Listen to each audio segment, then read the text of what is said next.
Hello there, everyone. Welcome to the Waran Shanmugam show. It's a beautiful Wednesday, 26th of May 2021, yeah? And it's Visa Day, so I wish everyone happy Visa Day.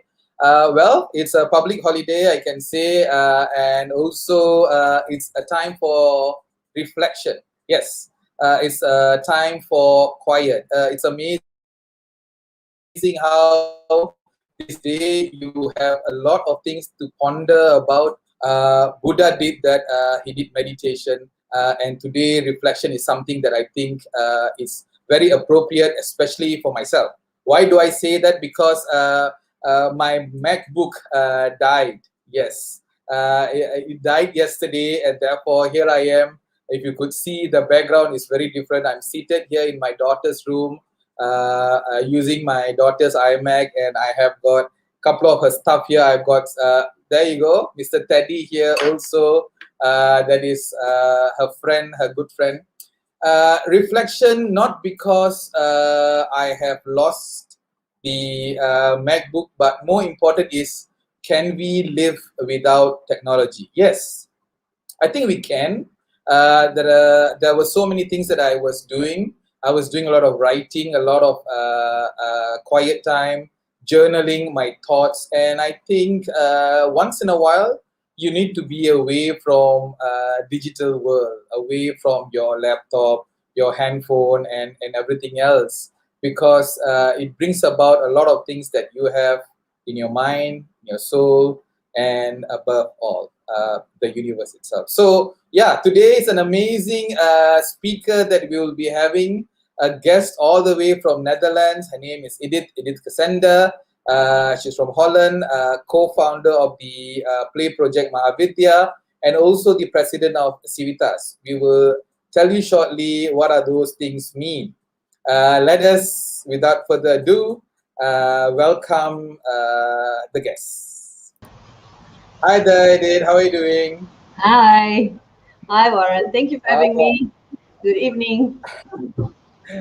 it is so nice to have you. The last time we were supposed to have you, but then you lost your voice. Remember? Yeah, that was bad. It took about a week to recover. Actually, I didn't have my voice for a week. It was not COVID, definitely not, because that we got tested straight away, of course. No, just a cold on my throat after coming out of the pool and walking around in a wet swimsuit. That's it. Yeah. There you go. There you go. But we are so glad that you are all okay. You are fine. Your voice is back. But it was amazing how sometimes when you plan something, it doesn't go by whatever that you have planned. Yeah, that is so natural, isn't it? Yeah, there must have been a reason, right? Indeed, indeed. So today is the day. Let me share a little bit about the Warren Shanmugam show. The show is specifically for inspiring individuals. Why I say that is because there are a lot of people out there who are very famous, but there are also people who are famous in their own ways. And I am here to showcase those people who are famous in their own ways. Let it be small impact or greater impact, something that you do unto yourself or something that you do unto others, but something that is satisfying. We want to hear your story. And I know you for quite a bit now, Edith, and I know you have inspired so many people, and I want the rest of the world out there to know what you have been doing. Shall we do that?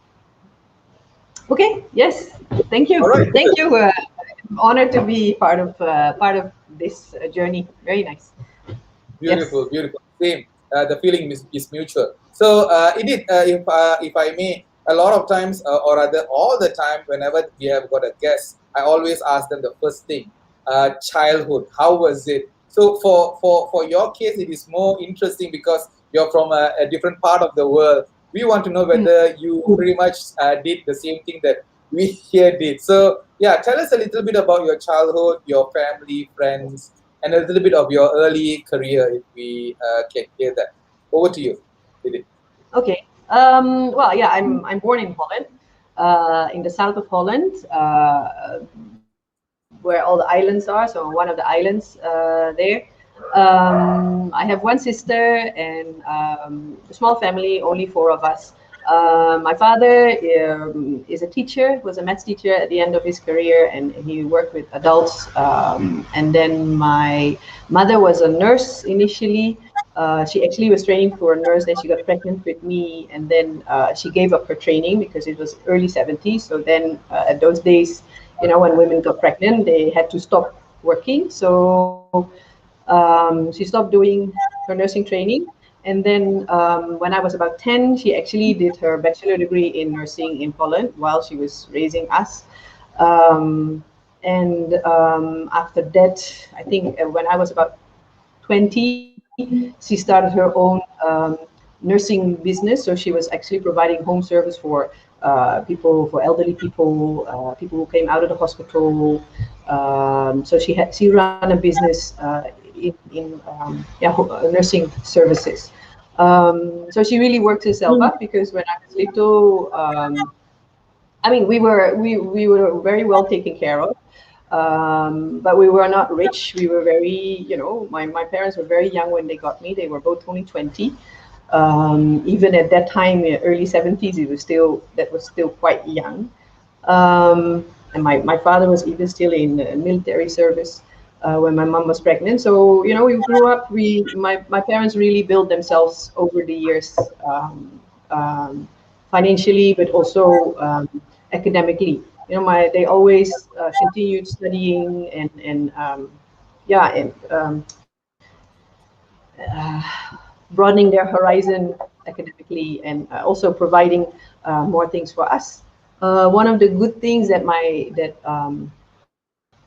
I remember, I mean, my youth was very nice. Always surrounded by water.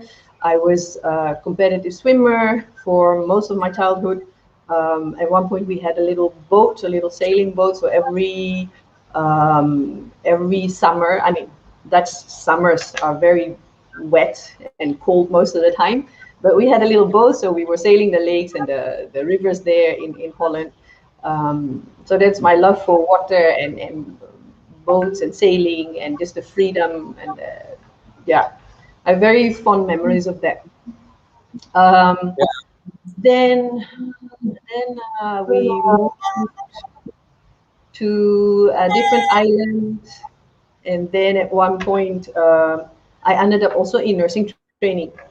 Um, Something that I really enjoyed. I learned a lot. I was 20 when I started also.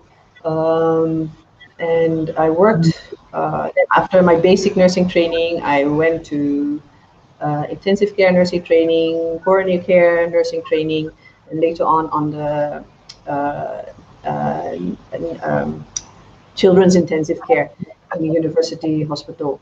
Um, yeah, I really enjoyed that, and that really shaped a lot of my beliefs and my way of doing things, for even up until now, actually. Mm. Yeah, beautiful. Yeah, So your youth was very much different from our side here. It's all about water and sailing yeah, and boats. Yeah. Of course, yes, if we are from the coastal area, then probably yes, that would have been the life. But most of us here, it's the games that we play, the things that we were exposed to were very different. Yeah. But it's interesting. I want to speak. I want you to, if possible, share a little bit more about your mom. I remember you were here in Malaysia and it was MCO, and then your mom passed on. yeah, You want to share a little bit about that? yeah. Yeah, she passed away in April last year, just when the MCO started. So 3rd of April last year. Um, of course, I wanted to go there, but yeah, she was already sick, so we kind of expected her to pass. But then it all happened. I couldn't move, and yeah, so it was painful. It's still painful. It's still difficult because I've still not seen my sister or my dad since then. So I miss that. Mm.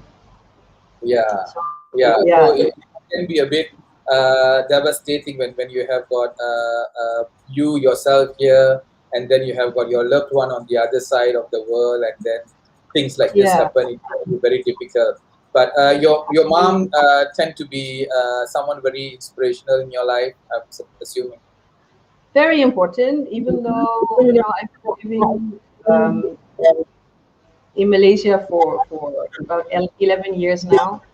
And before that, I lived in India for 6 years. So I've not been in Holland for almost 17, 18 years.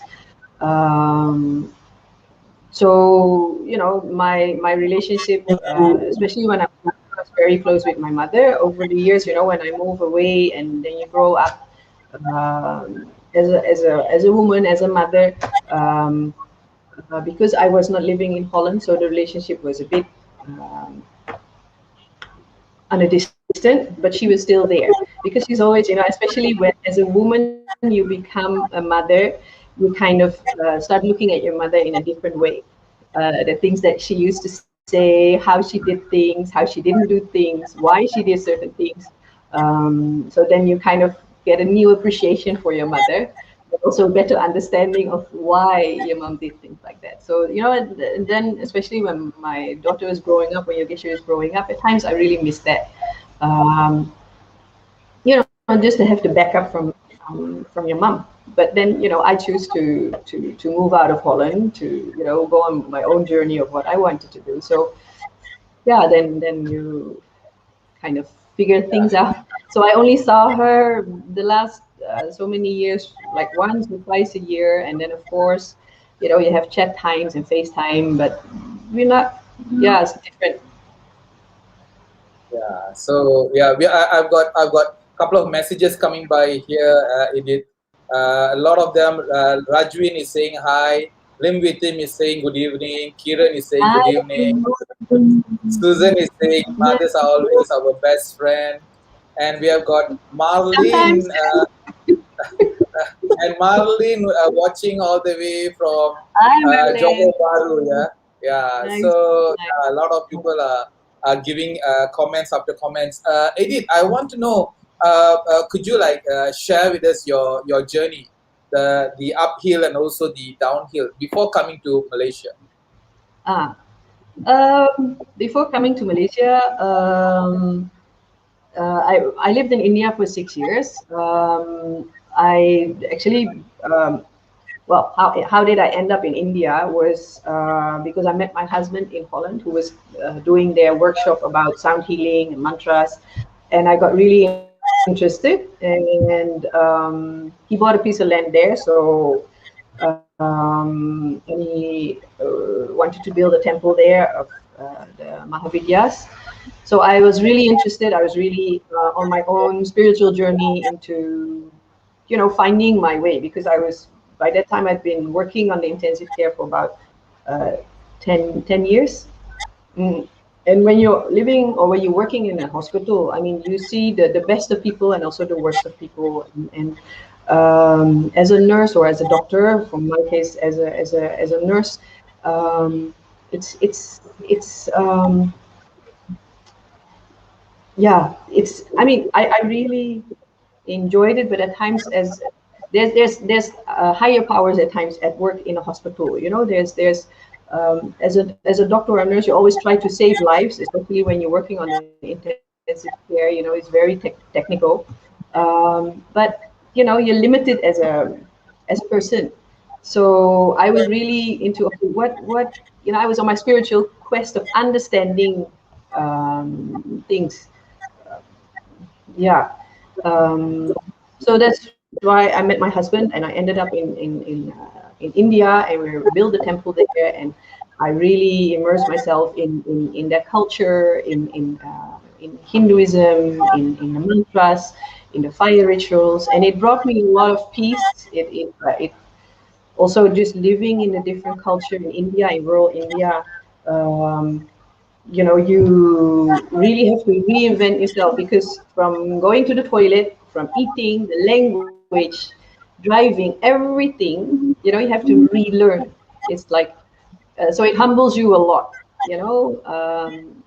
coming from an intensive care setting where you are kind of like in charge of how a person is responding to the equipments and the medicine that you administer, to going into a rural area in India where you are depending on people that you don't understand, where you cannot even do the basic things what you do without even thinking back in Holland, it was really humbling. And yeah, like reinventing myself and looking at different ways of being, different ways of experiencing life, expectations in life. Um, it was, I mean, well, you talk about reflection just now, right? When you opened the show about being away from technology, being, yeah, reflection. So that being in India, that really gave me the opportunity, looking at myself, who do I think I am? You know, what I don't know anything here. Even the basics I don't know. So Yeah. yeah, and then over 6 years you learn to adapt, you learn a bit of the language, you learn how to how things move there.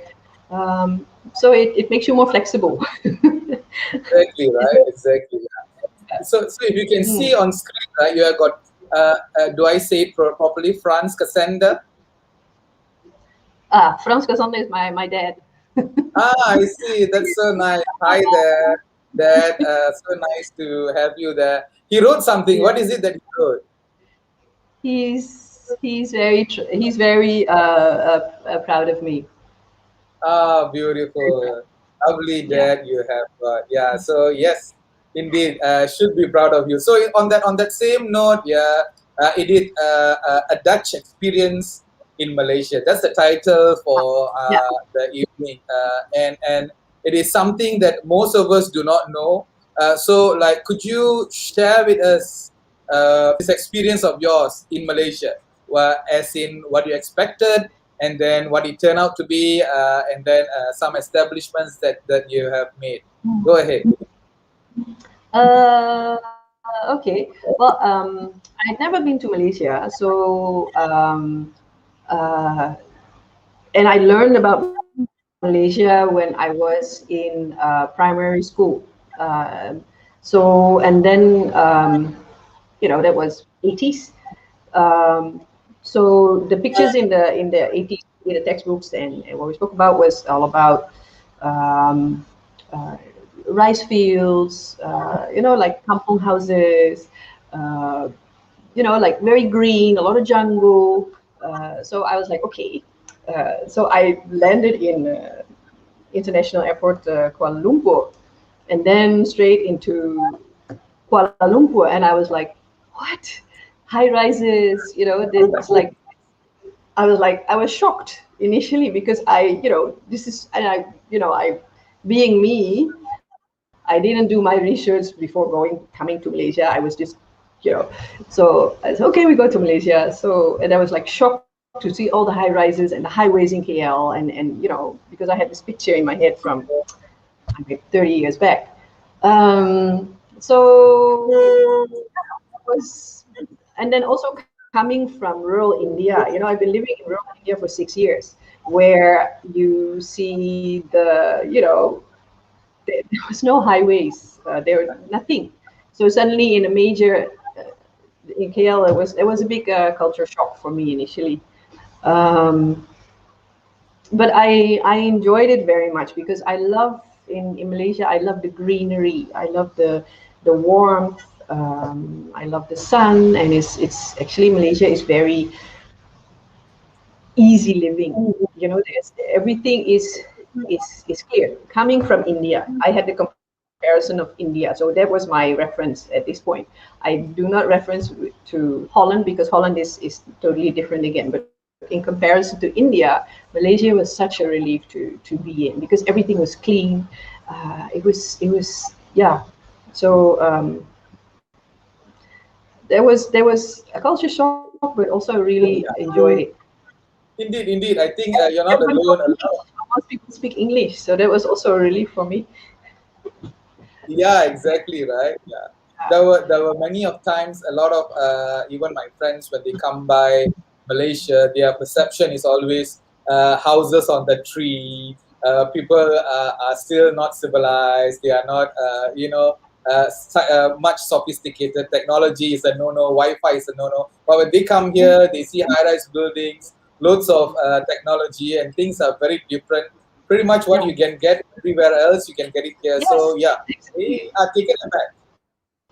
Yeah, but it's Malaysia, or it's like living in the West, but then with the like living you have all the luxuries from living in the West, but you have the tropical temperatures Right, and that's right. Yeah, mm, it's a different thing. so I've got a question here from my WhatsApp.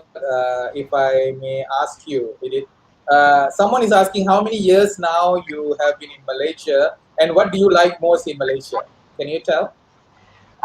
I've been in Malaysia now for 11 years. What do I love most in Malaysia? Like what I said before, I like the weather. I like the warmth. Um, the people are very nice and soft. I like the laid backness. You know, people are quite laid back. There's, of course, you got stress, but people are like, okay, yeah, they're laid back. Um, um, the food at Yeah. times, I'm not really a foodie because I'm not really into a lot of seafood and meat and all. But I like people here like food, and I also like food. So I'm always looking Okay. for some All right. home cooked food. I can see that you're using a lot of la already here. Yeah. Yeah, yeah, lah. Yeah. So nice, So nice. I have got. sorry. Go ahead. No, my sister came here 2 years back, and then I was talking to, I think, some of the therapists from the center, or somebody came by. So she was listening to me. She said, "What kind of English are you talking?" So I kind of adjusted my English, I know. Right? how I talk to people. So yeah. Mm. That's what Malaysia does to everyone who Yeah. comes here. So I've got some other messages coming by here. Siu Meigo saying hi, Warren and Edith. Vijay is saying thank you so much for the sharing. Tej is also saying thank you so much for the sharing.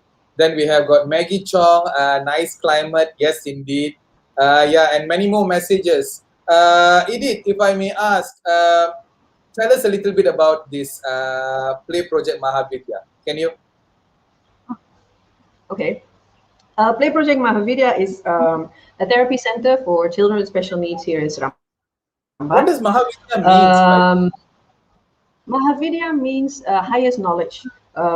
So, Okay. like what we did in India was the Dasa Mahavidya temple. What we did.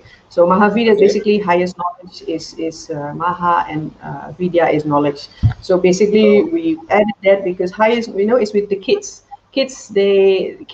The play project is about providing therapy for kids with special needs, all different types of special needs. And then kids, they work or they learn best through play. So that's why the play project. So the highest form of learning for kids is basically playing, and so that's why we added that. Yeah. So we started that in 2014. 2014, when I came to Sramban, I used to volunteer in a center, and then I was um, looking for more things what I could offer the children. I mean, I have a nursing background, but it's still limited to work with special kids. So then I went on this journey of looking, what else can I do with these kids? And then I found Felicia Tayebali in KL, and she did yoga for kids and yoga for special kids. So coming from India, I was very much familiar with yoga and meditation and mantras, and so I said that really felt right for me. So I followed her courses and I brought that back to Sramban. And then later I found out that she also worked with kids in the water, special kids in the water, especially kids with cerebral palsy. Um, So I was like, I mean, water, special kids, which I found as a new passion, and children, because I always kind of gravitated towards children. You know, from Holland first on the children intensive care, and then later in rural India, also working with kids, eventually teaching about hygiene and teaching English. So you know, so she was working with kids with cerebral palsy in the water, in the pool. So she offered me that I could work with her, and that she was not working, she was training me. So basically every week I would go there, and she would show me hands on how she would work with the kids. So I learned amazingly a lot from her. Water is I enjoy being in the water and using the water to help those kids. Yeah, it was really amazing. So when I was training with her, like the hands-on training, I also did Watsu courses and certification courses, um, in also towards working with kids in the water. Um, so yeah, so then at one point she suggested bring it to Sramban, because Sramban you don't have something like that. So and initially I was a bit like, no, cannot. But then, okay, my husband also said, yes, you have to do it because you enjoy doing that. According to Phasia, you can do it, so go for it. So my husband supported me in getting my first spa pool, and then eventually we moved to a bigger house where we could actually set up a above ground pool. And then I started just with aquatherapy, so with working with kids in the water, and my kids yoga. That was basically, and then I did messy play sessions, and like small things, but all not really, um, because I'm not. My main thing was the yoga and the aquatherapy. So then after a year, after a few months, I realized, I was sending out kids for occupational therapy, speech therapy, because, in the water, even though it's an amazing medium, it's still limited because, kids need to learn skills on land. So then I started searching for an occupational therapist. So after 1 year, I had an occupational therapist joining me. And then a year later, a physiotherapist joined me. So we brought in some new, also actually with Phasia's help. Phasia runs Amir's Gym in KL. We brought in the Su therapy here in Seramban, also for kids with CP. So we needed a physiotherapist. So then later, speech therapy joined us. Yeah, so like over the three years, we kind of grew and expanded also with professional therapists. Um, then at one point, I had the opportunity to move to this place, to this house, which is an amazing setting for the kids. It has a great pool, and it has a lot of space. It has an amazing garden, and the energy of the house is just very beautiful. So it was a big step, but we managed to do it. So, and then now we still, step by step we're growing.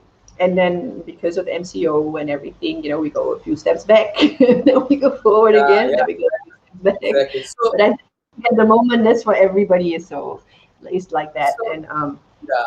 yeah, we're So blessed you that have, we have a lot. Mm. go ahead. We are blessed that we have a lot of parents that are very um, they're really supportive for us, and they really trust us, and we work very hard to maintain that trust, and we have like parents with us or kids with us for the last, they kind of literally grew up with the project. So we're very lucky to have such supporting parents. um, Yeah, you we spoke try our about, best. Mm.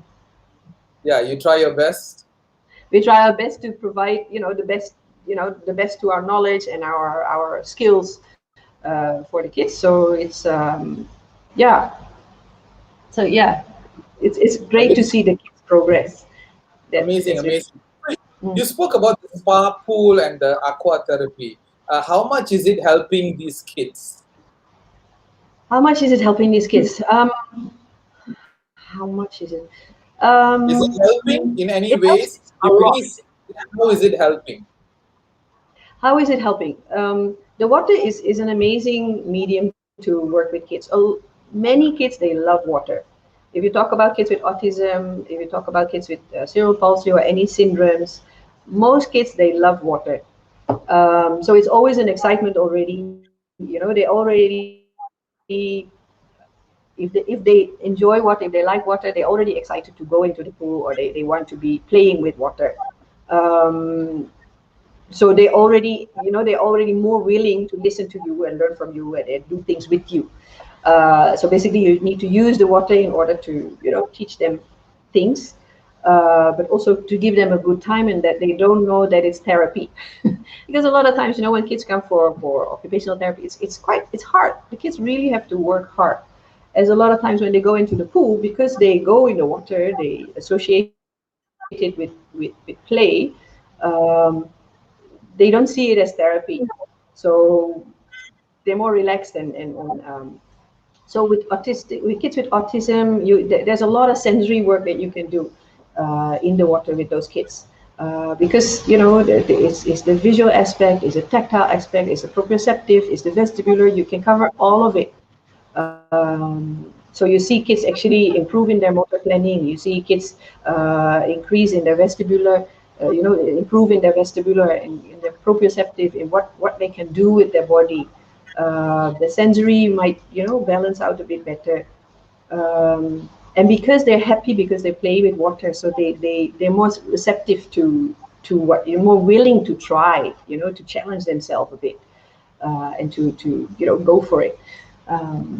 Yeah, to kind of get the kids to, play with you, but then still learn in that process. Yeah, That's the yeah. beauty I of think water. Yeah. these are all interesting things that you are doing here. I don't know whether I'm sure you have got a lot of these type of activities anywhere else, but then having it in your place, it makes it more meaningful for the children to come by. These are little things that I think will initiate or activate those senses, these sensory, which are very important, I must say. Yeah. Yeah, yeah. And for kids with syndromes or with physical disabilities, you can actually use the body for stretching, but also for balancing, for gait training. Then it's like a different way of working, but still the same. But because those kids also, they enjoy the water a lot. We have I see. a heater also for the pool, so for the smaller ones, we can actually take the smaller kids also in the pool. Um, yeah, and it's covered, so it's quite comfortable. um I'm sure. Yeah. So then you are also the president of Civitas. Can you share a little bit about Civitas, Giri? yeah, Civitas is our NGO. Civitas was actually set up in 2017 by parents from kids with special needs,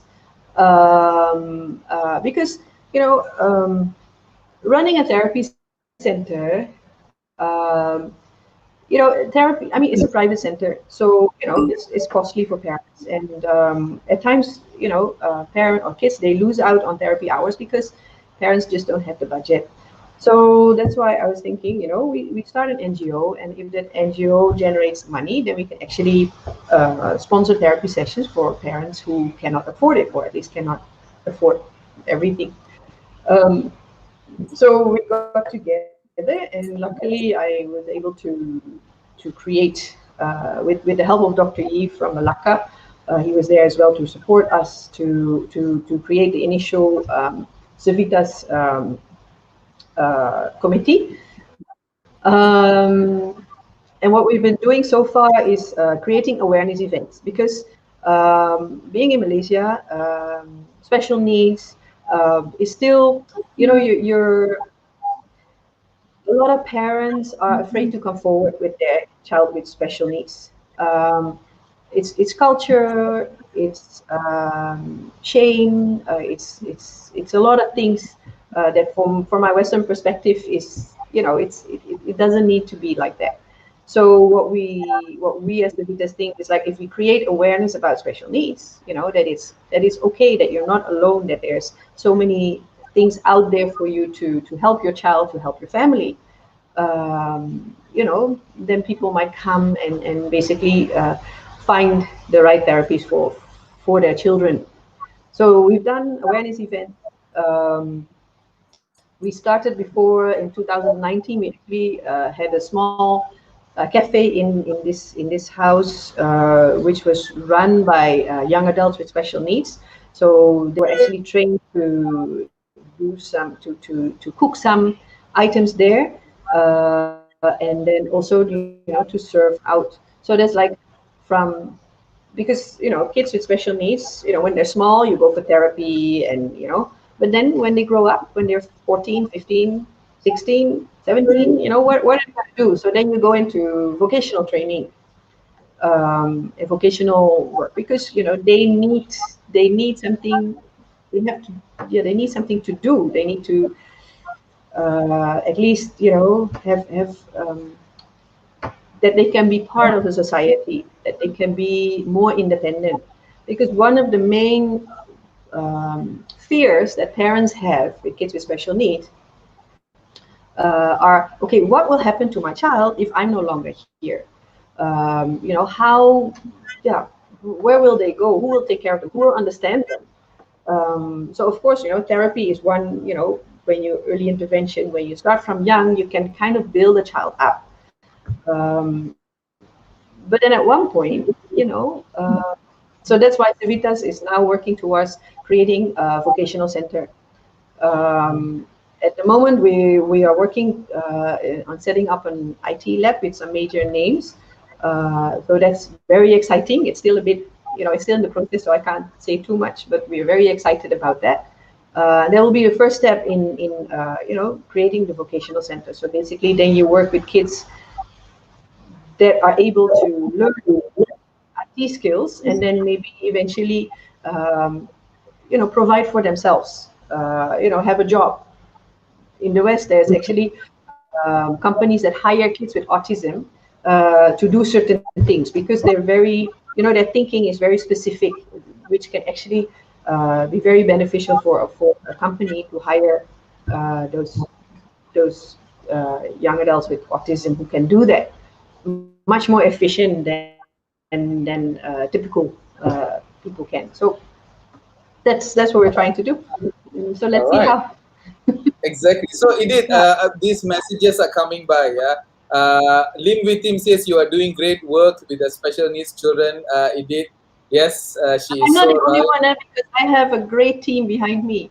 That's the I thing, know, because even right? though I'm the head, and my face is here, there is 9 therapists working with me at the moment who actually do the real work. In the sense that, okay, I work with the kids in the water, but I have very good occupational therapists, physiotherapists, speech, child psychologists who actually work with the kids and make things happen. So it's Indeed, not just me. And it's indeed, also it's a team that works together to make it happen. Mm. you're right. You're right. But you still have to manage the whole process, the whole system, policies, and also the team. Yeah. Yeah. Marlene says, I admire how you work with the children with love and passion. Yeah. So yes, and Agilan says, no words, full of thumbs ups and whatnot. Yeah. But this is the thing. Yeah. Edith, I want to ask you this. You have got the play project Mahavidya, then you have got Civitas, then you have got your family, and then you have got this funding coming by. Then you have to set the facilities. There are so many things happening. How are you managing it? How do you even manage all these things? I just want you to tell where do you get all this energy? Do you even get low energy? And if you do get this low energy, what do you do? We need to know your recipe. My recipe when things are not moving, or when things are just not going, is basically um, take a good whiskey, a good whiskey, and then I just sit down and just switch off whatever, and just I have a balcony, a very nice balcony. That's a nice thing about this place. I have a balcony, and I take a nice whiskey, and I just sit down, and I just yeah, that's one of the strategies. What strategies, I like to sleep. If I'm really fed up, I sleep. and because that also brings my mind to rest. I like food, so I'm always at the moment I have some amazing people who cook at home. Or they no they make sourdough at home. They make focaccia at home. I even found a lady here in Sraman who makes Dutch biscuits. They really taste like home. So that are things like, oh, and then with a good cup of coffee, that are things that kind of give me a boost. I like to also hang out with friends and just, you remember how Waran you've been, Yeah, just to hang out and a nice bottle of wine and just talk, have fun and just share stories and a bit of silliness, but nothing. It's just nice, just chill. yeah, That kind of gives me that boost to go on again and just to, yeah. So when happy you have to, got and the, also, yeah, so you have got the tough life, then you slow down a little bit, you mellow down a little bit, and then you have your easy peasy life. You relax, chill, and then once you get back your energy, you go back to the hard and fast rule. Yeah, yeah, and that it's is work, work, important, work. especially for women, because you need to, because women, they're emotional beings. I'm very emotional. When things are not going, or when, like the team, basically, that's family, in the sense that, I see them every day, and they're all young women with with dreams and things that they want to do. Now during MCO, you really feel in the team that they're tired. They also, a holiday for therapists is so important, because they need to get, they need to divert their mind. So Yeah, so you're right. you You're need right. to, as a manager, you need, so we're all women in the team, so all emotions. So um, you need to find a place where you can kind of chill and where you find your peace. Yeah, Because at the moment, your mother, a lot of mothers, you have so many roles, so many hats to wear. But who are you? What do you need as a woman? Where do you get your drive from, and how do you keep your drive going? What is that yeah, place where you work from? And sometimes that's kind of like, okay, you feel, or I feel at times that I'm kind of like pushed around. People want this from me, want this from me. I have to do this, I have to do that. So then, the stepping back from the situation and just say, okay, where am I? What do I need? And I'm yeah. going to take that now, because it's enough. I cannot take care of so many other people if I don't take care of myself first. Yeah, that's right. You need to take care of yourself first before taking care of others. Susan here says, ladies' time is important. Yes, you have got the ladies' time. Now you have got people saying, the me time is very important. Siu May Go also said the same thing. You need to have the me time. Yes, you need to have the me Yeah, time, the ladies' time, so that you rejuvenate and re-energize yourself. Yeah. yeah, All definitely. right. Exactly. I've got this question that just came by again, Edith. Did you face any type of discrimination there in Netherlands or here in Malaysia? You want to answer that? Whether I experience discrimination in Holland, I don't think so. Okay. Here in Malaysia, no, I wouldn't say so. Actually, I feel as a white, as a orang putih here in Malaysia, I'm more uh, I have a lot more privilege, because then let's say uh, people from Pakistan or from Bengal working here, um, or even my husband. My husband is a Indian Malaysian. If you talk about discrimination, it's more, it's not towards me so much. I see it happening in different ways. Um, Mhm. yeah. So yeah. For me, no, I've never experienced discrimination. What I did experience at times is that um, being a foreigner here in Malaysia, a lot of the festivals and everything are geared towards family. So for me, being here, I mean, my family is a small unit. Is a small unit. Um, so if you talk about Chinese New Year or Hari Raya or even Christmas, um, Deepavali, it's all celebrated in a family setting. So this year, this is the first time that I was invited for Chinese New Year, Chinese New Year dinner, Wow. which was, Nice. it was really special because I've never, uh, yeah, because you lose out because, I'm not part of a family. So as in Holland, a lot of the festivals, you celebrate it with friends. It doesn't need to be only family. You can do it with friends, and you go out and you do something, yeah, with friends. Not so much only family. So that's a difference. Hmm. Exactly. Yeah. Yeah. So I think that's the answer to the next question that I have in my WhatsApp. It's asking. This person is asking, did you ever felt alone in Malaysia, far away from home? I think yes. You have Yeah, always. yeah, but I also understood that from people that are not in Saramban, that have parents or family in Perak, especially now, when people cannot travel, and then they cannot, like Hari Raya. One of my therapists comes from Johor Bahru. This is the second year that she can't go back to her hometown in Johor Bahru. So Yeah. that's very sad for her, and she's in Malaysia.